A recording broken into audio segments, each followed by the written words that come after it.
All right, ladies and gentlemen, welcome to Sports, Music, and Other Shit. I'm your co-host, Vic. I'm your other co-host, John Russell, aka the Black J.R. Ewing. And our guest today is Michael Harris. So the first question going to be is, who is Michael Harris? That's to me? Yeah, who is Michael Harris? Oh, man. Michael Harris is a people person, family man that loves to interact with others. I get motivated and I get sheer enjoyment out of doing things for other people, putting other people first, seeing the excitement in other people has always been a motivation, not just necessarily, friends and things like that, but it kind of defies my whole life, I go so hard in everything I do for my wife and my kids, my family also you have generations looking at you, so I want to make sure I continue to live my life that way, living life to the fullest one day at a time. Okay, so Mike gave you that real heartfelt introduction. So I'm gonna go with the overall introduction of who Mike Harris is and kind of get I'm gonna put some spice on it, put a little spice on it. So Michael Harris is a young guy from Hillsboro, Texas, played basketball at a high clip, went on to play at Rice at a high clip. I'm pretty sure he owns pretty much every basketball record or close to a lot of records there at Rice. He left Rice to go play professional basketball at a very high clip and still playing professional basketball. Guys won, I might be shooting it low, but I think 6 championships so far? Yes, sir. Professional basketball. And as you know, I'm from Hillsboro, Texas. John from Hillsboro, Texas, and Mike is from Hillsboro, Texas. So we've had a chance to watch this kid grow up and become a phenomenal athlete. Not only more than a phenomenal athlete, but a phenomenal person. One of the things that I liked about Mike is, the grit that he has, the kind of grit. I don't know, everybody don't have that grit. Everybody don't have that work ethic. I mean, the kid went overseas, stays overseas, works hard, comes home, takes care of his family, and does those things. Mike, what motivated you? What's your motivation? Like, what's your motivation for you to get up and work out? I've seen how hard you work out. I've actually been in the gym with you when you're working out. I've actually worked out with you 1-2 times. I see how you play basketball, like pickup games. It's pretty insane. I played one time, we in Houston, and I tried to play 7 games back to back. Nigga, I was about one. Like, boys is insane when it comes to basketball. What's your motivation, Mike? And it's it's weird because I still try to figure it out, and I guess it would have been Hillsboro. I mean, I always have, I never made the all-star team or, I wasn't one of the top players over there. And, I was always the smallest and the shortest and the weakest. And, I was behind. And, every time I feel like I can't, or, hey, today I'm a little tired or something like that, I can always reflect back to where I've been and then realize that there's somebody else trying to get you. So for me, for sports now, I do it because I love it. Like, I know no one's going to have to tell me to get up in the morning and go work out or, figure out something to do because I enjoy doing it. I train a lot of kids, free of charge just because I love doing it. So it's continues for me I didn't get the opportunity of people helping me and teaching me per se with like AAU and things like that and having the training and stuff like that. Maybe I wouldn't be in the position that I am now, which I love my career and everything I've done. But had I, physically had a little bit more and understanding at an earlier age, then, there's no telling where I would be at right now. Yeah. So Mike, tell us how it is, as a young kid in Hillsboro, Texas, just trying to find a way to that type of greatness, because you've achieved a lot, and we'll get into that a little later on. But trying to find trying to achieve that greatness and trying to stay one step ahead of the game because you could fall at any moment. And that's something that has to be inside of you. I think it's hard. I tell people all the time, you know, when someone's got to force you to do it, then you really don't love it, you know. And so I've heard quite a few people, you know, parents are really hard on their kids, and they're like, hey, look, you know, I'm trying to get my kid to work out, you know, 5 times a week. Can you train him? And that, well, I can train him, but if he doesn't want to be here, he's not going to get nothing out of it. He's doing it for a different reason. And for me, I said, ever since, man, I take it back to 2nd grade, and I was the only person on the team that didn't make the All-Star. It was devastating. And I mean, in 2nd grade, but I was on the orange team, man, and everybody made it except for me, man. People, and ever since then, and I couldn't make myself get stronger because I didn't know how. You know, back then we didn't have no teaching. That you got strong if you played football. You know, football lifted. Basketball didn't lift.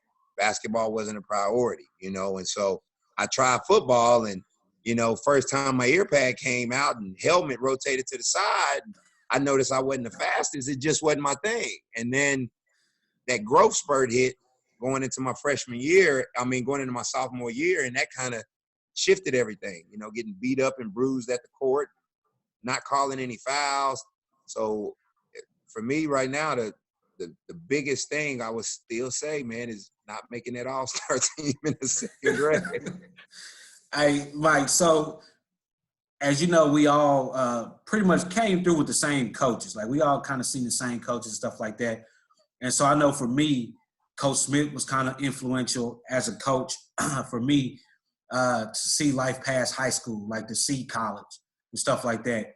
Was there any coaches or what coaches and what people that you grew up with or around influenced you to say, you know what, I want to look past just graduating high school and kind of go to that next level? It was definitely Dobie Smith and also Greg Cranfield, because they intertwine with each other. I told everybody, I said, if Dobie stayed for my last year, we could have went further. And then if Coach Cranfield came a year earlier, we could have went further. Like this, the timing of it was bad, but they both saw something different. Coach Smith was straightforward. He had no filter. He was gonna give it to you straight, and if you didn't like it, then oh well, you know. So that was something that I respected, and it taught me how to accept criticism from all different angles, and not just think that because somebody's yelling at you or they talking trash to you that they don't want you to succeed. Yeah. And then Greg Cranfield came in, and his pitch was different. It was kind of a funny type of motivation, like, hey, we about to play him. He about to give you 25, or he about to give you 30, you know. So, but it was all laughs. It wasn't necessarily an over serious blunt, and both of them worked for me. And once I caught that and understood, like, man, look, like, I was so mad when they let him go, because I felt like it was wrong. And then when Greg came in, at that time, me getting ready to be a senior and lead the team, I had to find a way to let that go and focus in. Not only that, but Dobie being black and Greg Cranfield being white. So, you know, so you had both sides of it going, especially in Hillsboro, which was predominantly a white town. So, you know, to turn that off and let that part go and realize that it's a business, and focus in on the task at hand and realize I can't control that, but I can control my actions on the court, and still being able to talk to Dobie and him wanting me to succeed. Yeah. And then being able to talk to Greg and seeing that he ultimately wants the same thing. Yeah. So let me ask you this. That was a big transition, I thought. And it kind of shaped your career, just sitting back watching it from afar. You know, when we had Dobie, you played predominantly on the perimeter. You were inside out. You were everywhere. When you had Cranfield, he kind of put you in the box a little more, and not on the perimeter as much. Being a 6'6" guy that went from playing predominantly on the perimeter, three-point shot, mid-range, all of that, and going into the paint, how did that kind of change you? Maybe, do you think that changed the way people viewed you when it came down to seeing you at the next level? Um, yeah, I mean, era-wise, is a different era. Now the 6'4" man is $100 million man, but you know, and they don't have to be able to shoot, which is the bad part. So, but I think he didn't know how. It wasn't no disrespect to Cranfield. I think where he was coaching, tallest guy, you the center. And that's the problem with a lot of 1, 2, 3A schools is whoever the tallest guy is, that's your center.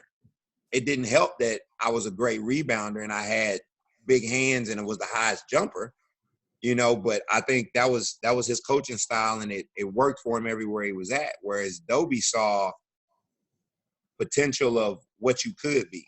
So it didn't matter. Oh, if you 6'6" and I got you out here, I think you're going to be more successful being able to be more diverse.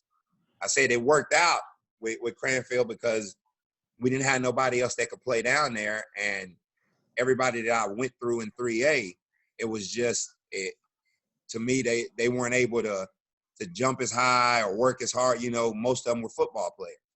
And for me to outsmart a football player, I had to think a little bit differently. And I had a small area. You know, when you're in the post, you're just going block to block. So for me, it's about outworking him, you know, and with Dobie, it's more, he was trying to help me get into the perimeter game. And I just didn't get that opportunity. You know, that next year it was immediately, hey, look, this is our highest leaper. This guy finishes around the basket. He can dunk off vertical, you know, and he's going to be able to dominate inside. Anything you throw up there, he's going to catch it and he's going to finish it. Okay, cool. I'm going to put him down here. It didn't matter the other part, and then able to get a couple of looks from Rice and Texas State. That kind of just solidified. You know, you're 3A. 3A don't get a lot of schools, a lot of big time Division I. So you know, I got those opportunities and just took that. Yeah. So when you say your opportunity at Rice, was Rice the only school you had your mind set on, or did you have to make a choice?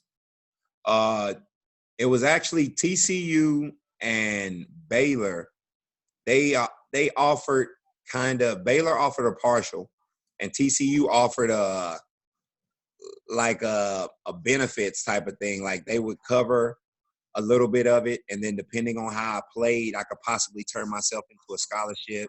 Texas State offered a full ride, and Rice did. But I went to the visit on Rice, and I had such a great time with the guys, and they sucked. and for me, it's not necessarily. I've never been. We'll tell you, I've never been a follower. I've always wanted to create my own path. And when I got there, I met the other two guys that was on the same visit as me that was trying to come, and we saw how bad they were. It was an opportunity for me to go somewhere and try to leave a mark. And they were with me, and we kind of gelled in a weekend. And so from there, I didn't even go really on the visit to Texas State because I saw the opportunity there that I could do something special with those guys right there. And I had a good time with some of the guys on the team. So shout out to my alma mater, Texas State, though, even though you didn't choose to come play with us. Yeah, Texas State, man. Go Bobcat. Both of them was trash at the time. So I mean, I just say I chose the worst one. I guess the Texas State record was better than Rice at that time. Hey, so you know, in your recruiting process, didn't you have a partial from Kentucky as well? It wasn't really it was a similar to TCU kind of thing. Like you come here, we'll start you off. We're gonna help you get financial aid and grants, and then, you know, pending that, you know, how you play and perform, we could possibly turn it in. So I didn't know anything about the college system at that time about, you know, if this was gonna be something guaranteed or was I gonna have to work the rest of my life to try to pay back some, you know what I mean? Like I didn't have that experience or that understanding from a lot of peers who had that college experience with having to pay so much money at that time, nor anyone at that exact moment to talk to. Y'all left. Everyone that went somewhere was going. They was getting scholarships and other stuff. And Rice came with, hey, a full ride. And I knew my grandma couldn't pay for me to go to college, and I didn't want to put that on her. I didn't want to put that burden. In school, same thing. I didn't want her to have to send me money every day. So it was something that I know with a full ride, I'll pick up everything else and figure it out. So real quick. So you talked about earlier, not making an all-star team and just being the weakest, not the fastest, just trying to figure it all out. So somewhere along the lines, you became the guy in Central Texas. I mean, there was a lot of other guys too, but you were one of those guys. If somebody was starting ultimate starting five in Central Texas, you was on it, right? So tell us about like going from the guy that didn't know how to play the game or wasn't strong enough to play the game to being that guy, how differently things became for you in that aspect. And how did you keep all your stuff together and not get the big head and be like, shit, I'm the man now. Like a couple other people from our area that we know, they were really, really, really, really, really good. And they got the big head, went somewhere, and then end up doing some different things and not finishing out their college careers. Yeah. So you mean in high school or Yeah. high school and college?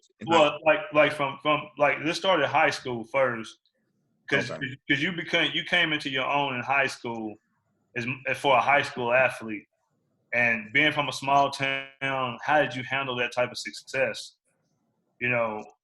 And for me in high school, college, all of them, the biggest thing for me was I didn't read newspapers or magazines. I wasn't a person. I felt like it was too much gossip. I felt like it was gossip. It was something that could get into your head. I used to see people on our team after games run straight over to the scoreboard after the game is look at the stat sheet. And so I was never one of them type of people. When I saw that, I felt like you were playing based on your performance, which wasn't allowing you to think about team. It was thinking about me. Dang, how many points did I score? Dang, how many rebounds did I score? So when I start seeing that, and ultimately it was my peers, a lot of, you, Vic, Roderick, me going over to the court and people not really letting me play. And then when I played, teaching me just how to be tough. Like I wasn't strong, but I was tough enough to handle stuff. And, I think getting beat up so much out there on the court and people pushing you around and everything, it just, you got two ways you can go. You can take it to the violent side and blow up and get big-headed, or you can stay level. And that's what in high school, people talking, my circle of guys that I was hanging out with, there was the kids that did bad, and those are the ones that are still in trouble to this day. And then there was the other kids that, that didn't do bad, but they didn't excel in sports. And so I shifted to hang with them because they were more about basketball. And that allowed me to continue to play basketball every day. And we just trained ourselves. We didn't have a trainer, like how kids have now. So that's what really helped me in high school, was separating myself from the wrong crowds and then picking the time to be with the wrong crowds to help me grow for the game, for the understanding. At Peabody, you hit a game winner, it's talked about for 30 seconds. Ooh, good shot. And then it's over with. It's time for the next game. So you don't get that chance to gloat and walk around all day and nothing like that. Like now somebody finna get out there and they finna talk trash and they trying to lock you up. So that being able to go over there with those guys and not realize that I didn't have no problem. Nobody wasn't going to tap in to try to make me do something illegal or get into any trouble or nothing like that. It really let me know that people were more for, hey, get the heck out of here, and not, oh, stay here. Like, yo, you being talked about a lot, you got a chance. And so I just stayed away from newspapers, didn't focus on numbers and stuff like that, and just, every night just go give it all you got. So, Mike, you get to college, you get to Rice. What's that experience like? What's that? You Rice, you playing on a big stage. You're playing against some of the best basketball players in the nation. I was able to see a couple games where you played against, I know Villanueva, I believe. Yep. And UConn. I cannot think of this other guy's name, but either way, I Man. went against some big name guys in college. I seen you hoop against these guys at a high clip. Like, what was that whole experience like? Man, that I'm still mad about that UConn game. That was Charlie Villanueva's first game back. That was his first game coming back, and he was on the radar. He had 5 threes against us. We lost that game. It was that's what you go to college for. You know, at that time, UConn was number 1. They had a Mecca. You know, Mecca was from Houston, so that game was completely sold out because it was majority his fans. You know, they also had Ben Gordon on that team. You know, that was the year they won the national championship, but we lost to them by like 7 or 8 at home. You know, and they just ultimately hit free throws at the end of the game. But Villanueva's 5 threes is what really helped them because me and Emeka kind of balanced out. And here I come to that game, 6'10" guy, you know, he's 6'10", 265. And, you know, I'm 6'6", you know, soaking wet, maybe 205. I just started lifting. You know, I didn't lift weights in high school. So, you know, it was one of those things where it was like, hey, you want to be the man, then, you know, in order to be the man, you need to go try to beat the man. And at that time, I think anybody could say that year, you know, he was the marked man, you know, top 5 draft pick. You know, he ran the flow like Karl Malone, could dunk that thing off vertical easily with both hands. And so playing against guys like that at the beginning of the year, you know, looking forward to those scheduled games right there helped me for conference play. And then to let me know that, hey, this is something I know I can do at a high level outside of college. And that's what really kind of drove me to work harder, to stay after and not go home during the summer and get a job. And as soon as I get off work, go and lift and, you know, strive to be the best. We didn't have a lot of coaches that were able to train you. So you had to train yourself during the summertime. You had to find a way to get into the gym. And for me, it was John Lucas. He had no filter like Dobie, and he didn't care who you were. Didn't matter if you was Michael Jordan, Tracy McGrady, but you're going to get in here, you're going to work hard, or you're going to get out. And that was something right there that helped me in college. He was one of them people that helped me in college to realize, like, hey, you can do this at the next level too. So let me ask you this. You know, we talked about that transition from just playing basketball from high school to college. Talk about that transition from small H town to big H town.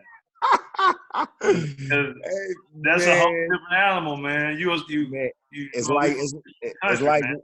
It's like one Eminem versus a barrel of them, man. It was, I mean, I first getting there, seeing 5 lanes on the freeway versus Hillsboro just having one, you know, and that alone was different, you know, one ways, and we ain't had no one ways. So my first time getting in the car, we was downtown and I turned right and I see all the cars coming at me. You know, we had to go straight across into an alley because I was about to get tattooed by 3 lanes of cars. And that right there kind of, you know, just the traffic alone, the city, understanding that, you know, honking and aggressiveness is needed in order to live. You know, it changed my mind. It made me not want to drive nowhere until I got better at it. I thought I was okay. And then when you go in the city, you're like, man, I really don't know how to drive. And after that, everything else, you learn on the fly. Being in the country and being a small town, you know, you can walk around everywhere.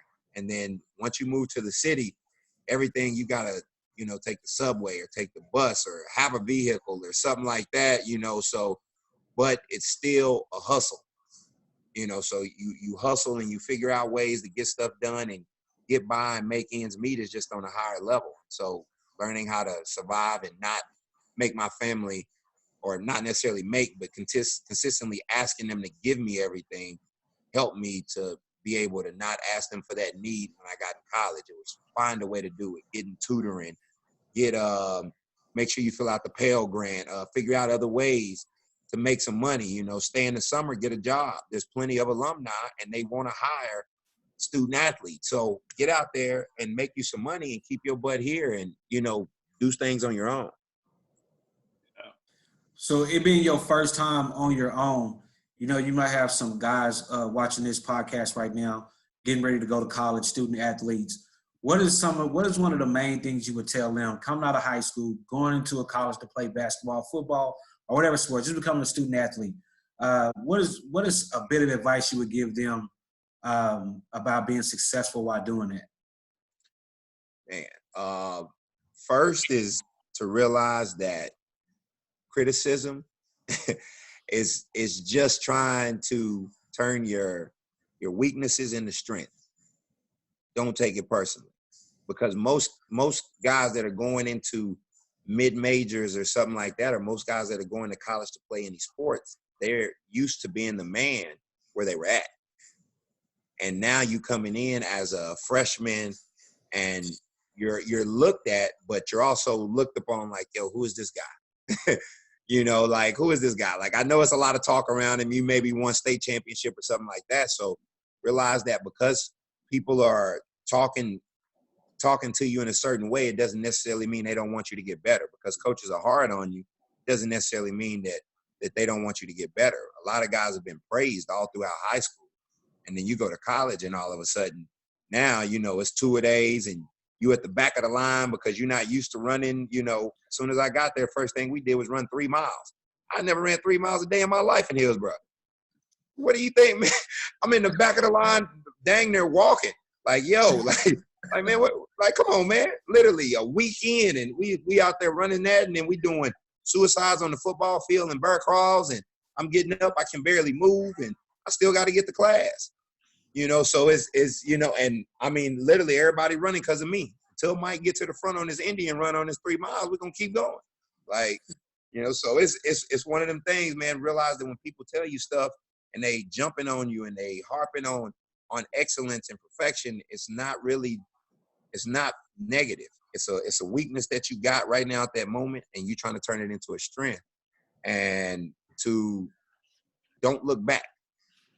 A lot of people are, mama boys, or, a female, maybe a daddy's girl or something like that. Or like you said, you praised in your hometown. You came from a small town, or even in a city. You might be in a city and you praised, and then you go to a school that wanted you in a country area, like a La Tech or something like that. And so now you go from being in the city to the country, you don't know how to deal with it. Embrace the challenge. Embrace the challenge. Now, basketball has been more diverse, as well as football, as far as people being able to play sports after college, no matter what school you've been at. A lot more mid-majors are starting to get notoriety and starting to get that exposure. So don't feel like, oh, I didn't get recruited by the school that I wanted, I can't go be excellent. You may have to take a different route. But if you work just as hard or harder, you can still get there. I think most people, like I said, they shut down when people are yelling at them. And they could be yelling at you, but what they're exactly saying to you, it's not necessarily how someone says it, it's what they say that matters. People look at it in reverse. Oh, he yelling at me. He yelling at me. So right now that he yelling at me, I can't focus right now. I'm gonna shut down. Like, I'm done. And my coach could be yelling, and literally all he telling me, Mike Harris touched the line, we going again. It was Mike Harris' fault. He didn't touch the line. We going again. Everybody on the line. And I'm mad because he's shouting my name. In actuality, this could just be he yelling at me to get everybody else motivated, because I'm the captain on the team. So if you yell at the top guy, it's gonna help the bottom guys. Yeah. So what was those grades like at Rice though? So I mean, you wasn't just a basketball player.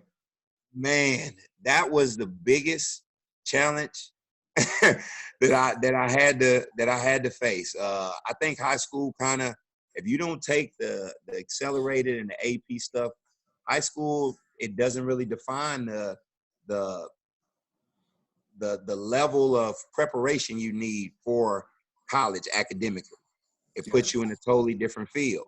You also got mama, daddies, uncles, cousins telling you, kind of being on you, making sure you do your homework in high school. It's quick. You get to college, you don't have no parents. You are the parent. you literally, you go from being a boy or a girl to a man and a woman. Like, you set your own alarm clock and make sure that you wake up in the morning. Nobody gonna beg you to get up. You miss classes on you, but you also got accountability for your teammates. And once I learned that, if I don't pass, I'm not gonna be able to play. I'm not letting me down. I'm letting the other 12 guys down as well. And at Rice, Coach Wilson, I was fortunate enough because he really, really harped on excellence and understanding in the classroom, on being educated. We had to dress up on bus rides, plane rides, khakis and collar shirts, and he was focused on, if you're not there 5 minutes early, then you late. So I always had to get to class early, and even after practice, it could be exhausted. We could have got up at 5 a.m. and went hard till about 7:30, and class started at 8. I got to go by the server, grab me a bowl of cereal, take my backpack, and get into that class. We went to Hawaii and flew in. We flew on the night flight at 12 and got in at like 7:30 in the morning once we got off from the airport and got there, and had to go straight to class. Like, Rice didn't show no level of, I'm not going to say lack thereof understanding for travel and sports, especially in the WAC conference with going to Fresno and Nevada and things like that. They focused on academics. And if you didn't get it done, then you letting the other guys down. And so once I kind of recognized that, when I was talking and a couple of guys ended up, not having grades in other sports and so in basketball, a lot of those guys were more students at the time than I was. And so they kind of helped me and like, look, man, he can't even help his team. Star players in other sports not even being able to play, for 6 weeks. And so I just didn't want that to happen. And you have a lot of people that go to college and then make it to play sports that never got their degree. You was able to get your degree, correct? Yeah. So me getting my degree was a big thing. And it was big for me being a man of my word and being loyal. And my grandma, after my mom passed, that was my rock. And so her and my Aunt Deborah, and John, they practically, they raised me, and even when my mom was there. And so the one thing I always did was I tried to honor everything that my grandma and my Aunt Deborah said. My mom taught me how to hustle, and so she taught me, how to earn money in school and get money, and, and my grandma and my Aunt Deborah, they preached education and finishing, and so for me to go to college and get that degree, I knew it was something that was important to her. There was an opportunity where I felt like I could come out early and go do things with basketball. And ultimately, all she asked me for was to get my degree. And so, when I got it, she ended up passing later. And I felt like that was something that she just needed to see in order to fulfill her happiness. That was like the touching, the final piece of icing on the cake for her to go ahead and leave, And so for me, it was big on loyalty, man. I'm big on loyalty. I still, to this day, I love tattoos, and I have none because when I was younger, I tried to get them, and she told me no. And I never got a chance to ask her again before she passed for a tattoo. And so I see tattoos all the time, and I'm like, man, your grandma wouldn't. I was like, yeah, but I didn't get a chance to ask her. And so the last time she told me something, I was a kid, she told me no. And so I didn't get it. And college it was for me to learn, but I made sure I got my degree for her because I knew that was something that, that would be appreciative and kind of a way to pay some type of appreciation to her for all the sacrifice she did for me and my brothers, after my mom passed, for keeping us together. Yeah. So while you on that subject, man, you lost your mom at an early age. Later on, you lost grandmother, and you lost your brother. Like, how you persevere through those situations? I mean, you were what, in middle school when you lost your mom? Freshman. Oh, you were a freshman. Okay. Yeah. So, I mean, just that in general, is a tough situation. But then, you know, having those sequence of events, and I don't know how far they were apart, but I know they wasn't too far apart. So how do you keep going after all of that? Man, the craziest thing is the toughest time for me is December 15th because it's both of them birthday, and November 16th because it's Jeremy's birthday. And those that's why, man. Until I ended up, meeting my wife and having my children, it was, everything was they looking. No matter what you do, they're looking. They're here. They're looking. And man, I just in in order to be successful and to be able to pass it along. Ultimately, for me, I knew I wanted a family. I knew I wanted kids. Hadn't met Mrs. Wright by no time at that point was I thinking about being married or anything. But I knew in the future I did want a family at some point. And if I quit, there's nowhere I can go but down. Like there's two ways you can go. You can push and get through this. Ultimately, the best thing was my grandma. She was very straightforward. She let me know, and she, she was a little bit of a thinker in advance, and she always would tell me it when I was there, like, look, don't keep coming back here checking on me. I'm okay. Just call me. Call me 2-3 times a week. Know that I'm okay and you okay. She was like, I'm okay. My daughter taking care of me, and in all retrospect, that was why I wasn't necessarily the only reason, but it was another reason of gratefulness and gratitude towards my endeavor because she didn't have to do that. Ultimately it was her mama, but she got her own stuff going on. And so she told me, she's like, don't come back to Hillsboro. Do what you need to do. Take care of your business and don't come back. And so she's like, come visit. It's still going to be here. Hillsboro's not going nowhere, but ultimately don't come back and feel like you got to live here right now. And so after my mom passed, it was to be the best, be better. I was a freshman. I was still scrawny. I was 5'9", 5'10". I didn't get to say goodbye. I was at a football game. When I got there, she had already passed. And at that time, ultimately, that was like my startup, basically. It was like I was in the winter and I was shoveling off the ice off the car to try to get in. When she passed away, that's what helped me start the engine. Like, okay, now it's time to go. And then, then after that, Jeremy had a series of events, my brother, with the heart disease, the enlarged heart and things. And then after that, my grandma passed and Jeremy was okay. And so when she passed, that was like the car is warmed up and I can move all the ice off the car. So everything kind of opened up and it was like, okay, now you got to go. You got to go get this now. You got to go get this push. Go get it. You can do this. And then Jeremy came, and when he got sick, I think I was in Milwaukee, and he got sick, and I went to the hospital, and he was on his deathbed. And the only person that could understand him was my endeavor. I mean, he got a tube in his mouth and one out his butt, pooping through a tube.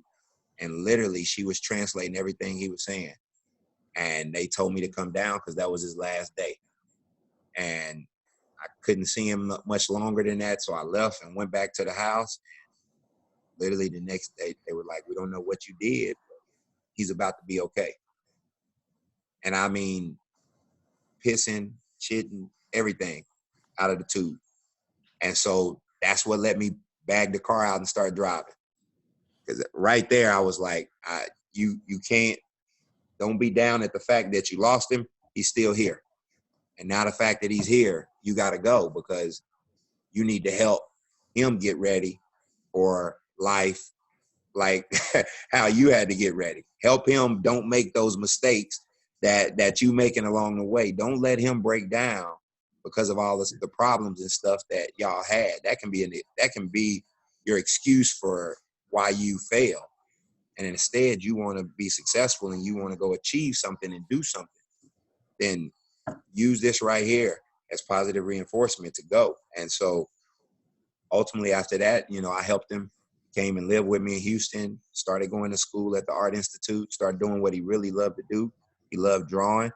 And besides, you know, jacking my car a couple times going from Houston to San Antonio to see his girl, I mean, after that, I mean, he did great, man. He was able to live his life the way he wanted to. He wanted to be a normal kid. And that really, really helped, you know, me when he passed to be able to let go.